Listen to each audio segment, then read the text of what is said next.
So we saw an interesting question about how you can save a pose for a character. So I've got a posed character and I want to save that pose. And so what I did was I selected the character, made sure it was selected, and then I went to Custom, Human, created the appropriate folder, and then down here you just click Save and there's your character. But this has not saved the pose. So if I now take the character and I was to drag it into my scene, and make it a bit closer, you can see clearly it's not saved the pose that I had here. So how do I save that pose so I can apply it to this character? It's actually quite straightforward, but you just need to know how to do it. So the first thing you do is you select the posed character, then you go down to your timeline and you choose whatever you've posed. And obviously in this particular one, I've chosen motion. And you'll see down here, I've also got collect clip showing. Okay, now collect clip is collecting the data that you have created and saving it to a preset that you can then add to a menu to pull it back up quickly. Now this is literally a single frame, and you can see it's right at the very, very beginning here. So I've zoomed right in. So just in case you want to know what I'm doing here, that's zoomed straight all completely out. To zoom in, you click this button and it zooms you in as close as you can get. So now I've zoomed right in and I'm just going to click on the bit that I want to export, which is the look. Then you right click on it and you export it, and notice where it goes. Okay, in this particular instance, it's gone to documents, which I'm happy to do. And you can see I've already done a stand test, which I'll write over. So I'm going to save and I'm going to overwrite it. Yes, I've replaced it. Okay, so that has exported it, but it's not added it to an action menu.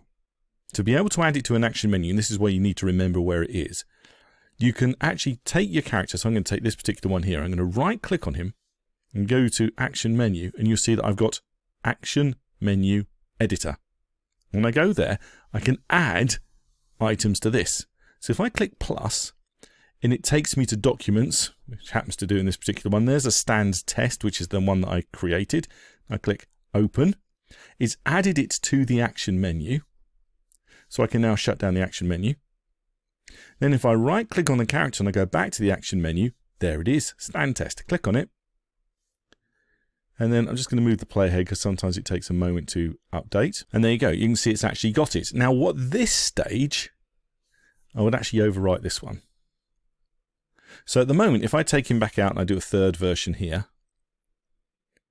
and I right click on him and I go to action menu, it's not there. Okay.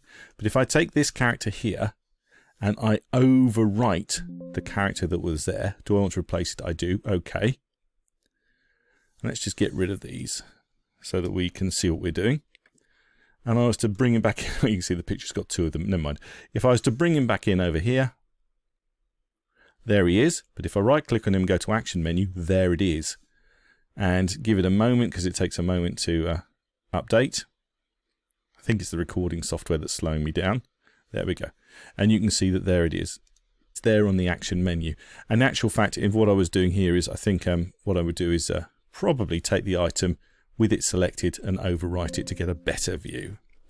But that one has now got an action menu. The action menu is how it's going to look, and that's a simple way of saving a particular look that you have so that the character is going to look great later. And now that I've actually posed all that and I've added it to the action menu, that is effectively correct, although when it comes in, it'll still come in, as you saw before, as a standard item, but the action menu, and I won't do it, as you see it takes a moment, but you can see the action menu has actually got it there, ready for the appropriate pose.